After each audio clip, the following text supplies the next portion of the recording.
What is up, guys? Welcome to Legacy TCG.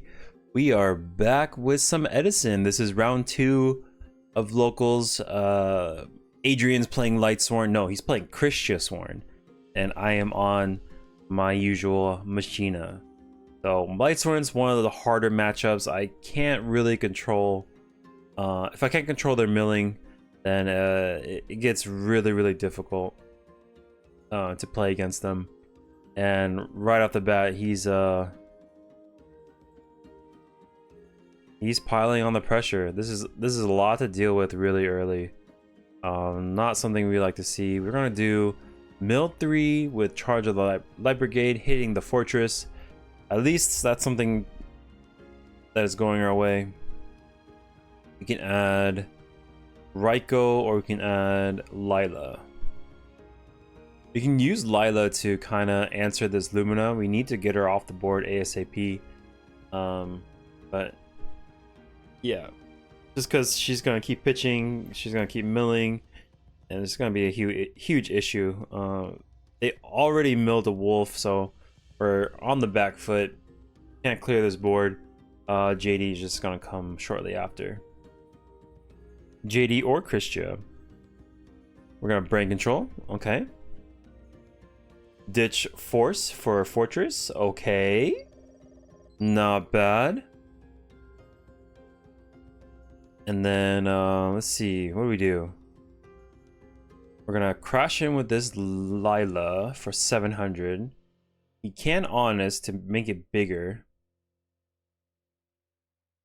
and then that'll do 1,000 damage, so it'll be at 27. But I can crash with this fortress as well. I feel like I should have crashed with fortress first, but we had the brain control already. This is his Lila, so if he wants to pitch a card for it, so be it. I think we're okay with that. Yeah, he's gonna honest. We take 1,000 here, and then potentially we run in with fortress. Yeah, so we take 200. Then we're gonna pop her because we really don't want her to stick on board. It's just too difficult to handle. And then we're gonna summon Lila, mill 3. Excellent. Okay, this is not bad. Oh, we have a Pot of Avarice in hand, so if we survive for this next turn, then we might be able to find some gas to handle incoming JDs.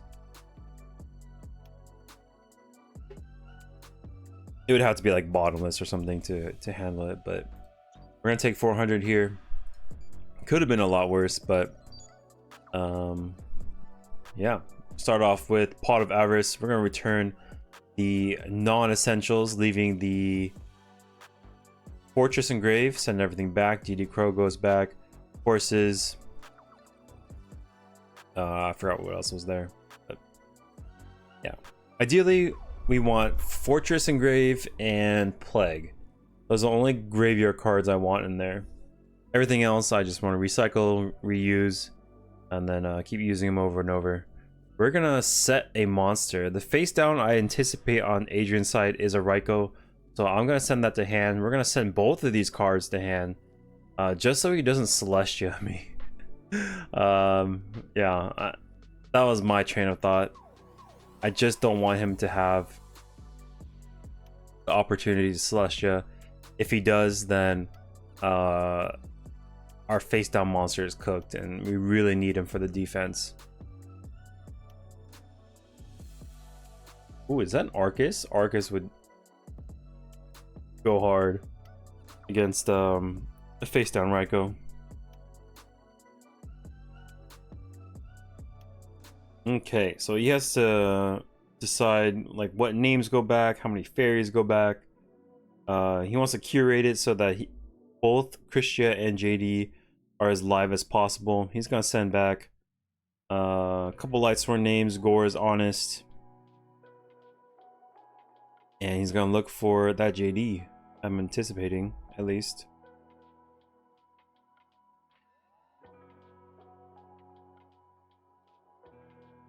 Got one. Foolish Burial and Lumina. Pretty good draws. Let's yeah. Whew, okay. You can like,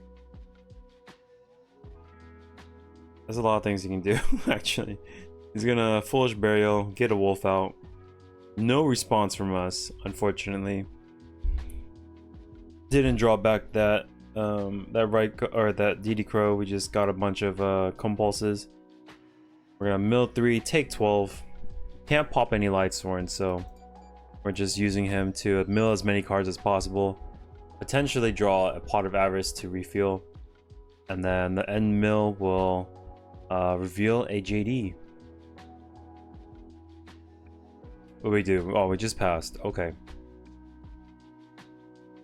Tribute for Kristyasworn. He's gonna go in for 28. Okay.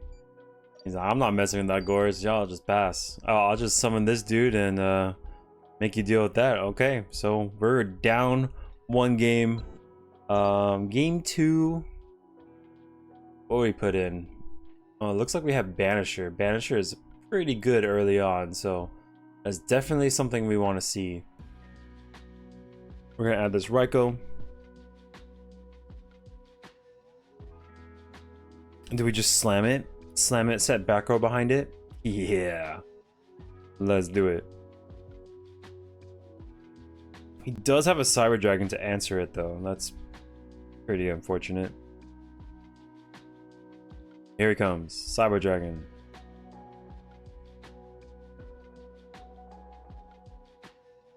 Attack. Ooh, Karma Cut. It's gonna keep it alive for this battle step. We're gonna ditch a Cyber Dragon of our own.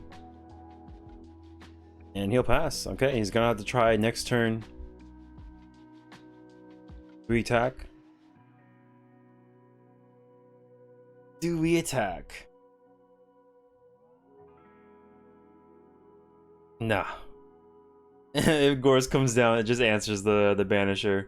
We just want to keep the names out of the graveyard, so if he can do that, the 1600 is pretty negligible. Oh my gosh, second Cyber Dragon hits the field. He's gonna swing in. I think we have a set compulse, so we can protect it. Yeah, we're gonna have to do that. Not ideal, but you know, it is stopping his activations of cards, so we draw another spell. It is Book of Moon. That card is from the side deck, so it's a chainable that comes in. You can wall up with this Raikou. Yeah, cool. And Royal Decree is added to hand. Here comes Cyber Dragon once again. Book of Moon. He's yeah, you can tell he's fed up with me. He's like, yeah, I'm done with this. This Banisher just won't die. All right, looks. What we got? What do we do? We could go into like a Goyo, soak up that Cyber Dragon. That wouldn't be so bad. We're gonna pop that card, mill 3.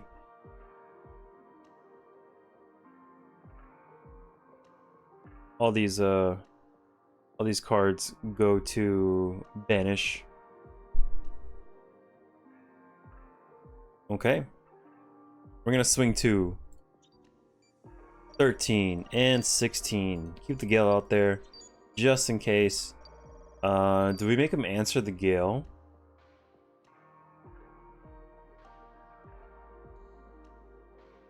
Alright. Catastor's on field. And he's kind of insulated just because the Cyber Dragon are both banished. This Lila finally takes down the Banisher, and now he can get to milling.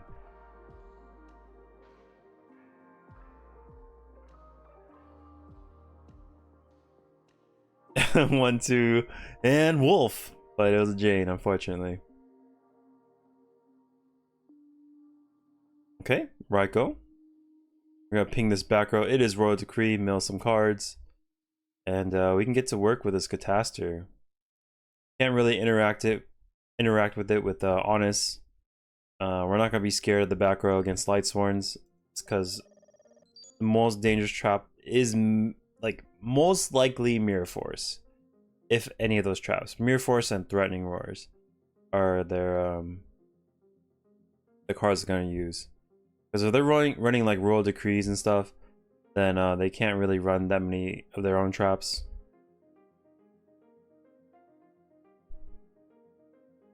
But this game too is it's not bad. He's forced to use a pot of avarice, returning a bunch of the monsters that he milled in order to find an answer for this catastor. Here comes Lila. Take 15 here. Set some cards and passes. Mill 3. We continue the onslaught. MST deals with the back row of his bottomless trap hole. Draws Herald of Orange Light. Okay. Sets Cold Wave and passes. So wants to bluff to make sure that I don't push as hard as I want. This card trooper is gonna swing in for 19 and 22. All right, so this is what you want to do. You want to get the Lightsworn player below 1,000 life points. That way, when JD hits the field, it's just a 3,000 mil 4 monster. If you can do that, then the game gets significantly easier. If you can't do that, then you're gonna be in trouble. Aaron mills 3. Wolf is among them. He will be special. We have to clear this board though. If we don't clear this board, then incoming Celestials can turn off this catastor. So we need to add one more body to the field if we can. Discard Special Fortress. There we go. Pot of Avarice. Okay, we're gonna make sure we run through all our options. Yeah, I remember this build. It was like lightnings, banishers, like double lightning. Double lightning is too much. What ends up happening with double lightning is like I draw lightning, and then I can only just use one of them. I can't afford all the discard. Like I do see them like way more because there's 2, right? You're doubling your efforts, but they just end up clogging the hand, and just the one is fine. Okay, we swing in. Oh, I've already messed up. The fortress should have swung on the Aaron, and so I gave him an extra turn. I needed to slow down just a little bit. We're just off by 200 life points, so I gave him an extra draw phase when he shouldn't have had it in the first place. So, very scary. Charge of Light Brigade is going to activate. This is game number 3. This one's all for all the marbles. Yeah, Lightsworns, especially Kristyasworn, it's a tough deck. At least he milled his Lumina though. That's great. That's good news. Recharge, pitch Gareth.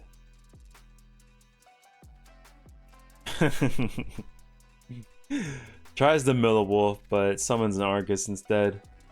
And yeah, he's gonna add Lila to his board, set 1 back row, and we're gonna mill 3. 1, 2, and wolf. Oh my, yeah.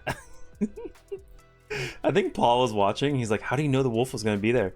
I was like, "It was another game," but like he would pretty much do 1, 2, and then he would just put the card on the field and make it look like he knew it was gonna be there. And then Paul saw that. He's like, "How do you know that card was gonna be there?" I was like, he didn't. He just does that. It was really funny.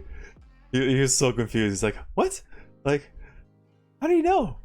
How do you do that?" But you can see him throughout the game. He's like 1, mill 2, and he would like summon a monster, or summon like the card, no matter what it was.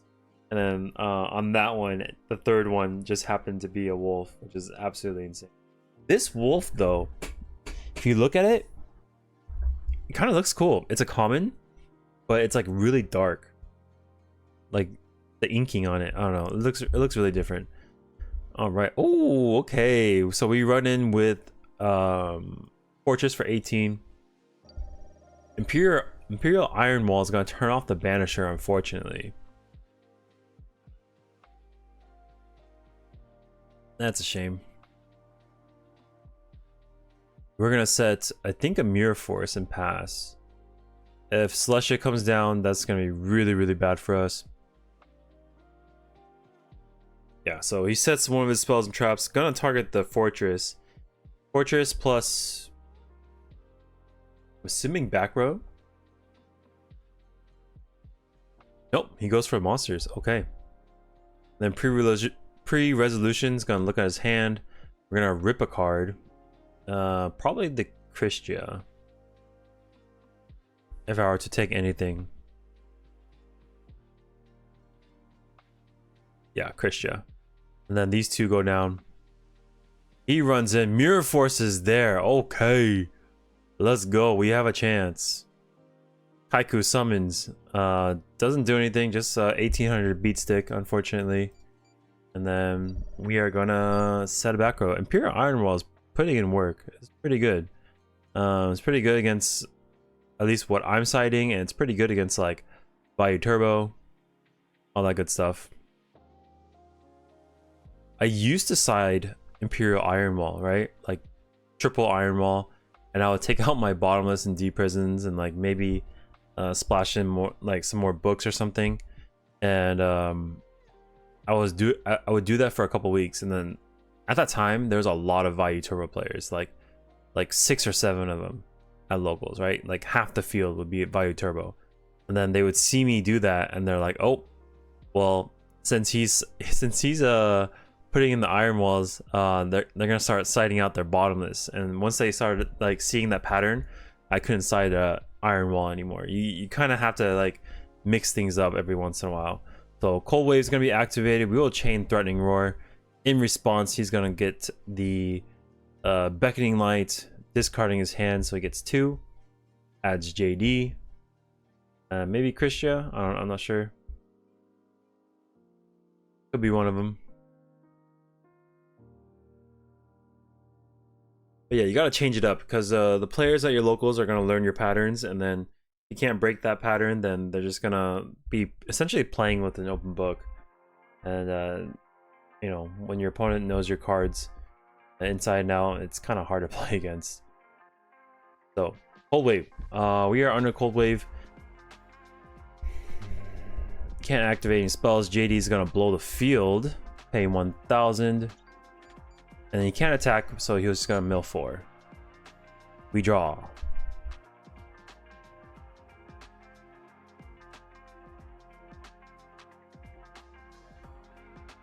Ooh, okay, we have Gear Frame to answer this JD. That's pretty nice.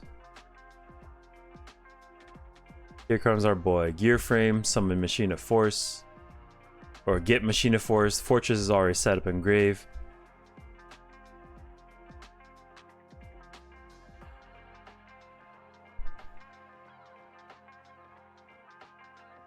Discard a special.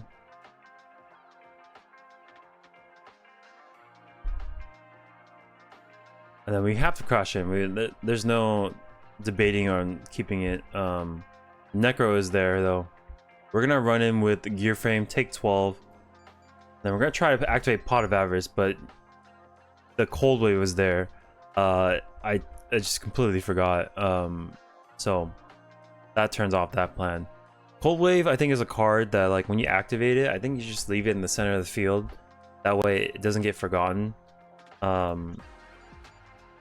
Because when I played against Jabron, like, even when he activated it, it was on top of his graveyard, I still forgot that it was a thing. I don't know. You just, like, put it in the field, put a dice on it.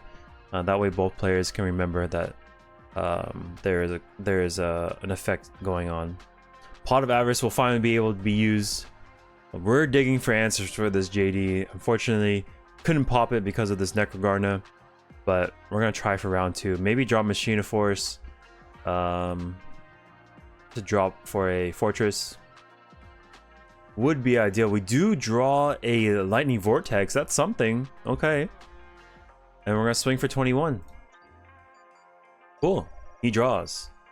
It's another JD. Oh god. Specials that. Specials the Kristyasworn on top of it as well. Oh my god. Yeah, and that's 4 fairies. That is GG. And that's just how the cookie crumbles sometimes, you know.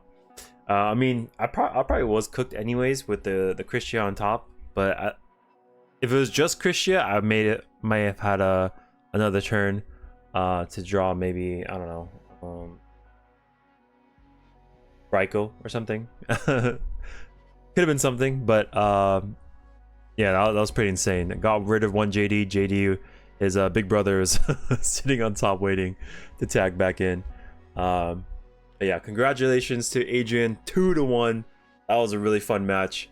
If you guys like the videos, make sure to hit that subscribe button for more, and then I'll catch you in the next one. Peace.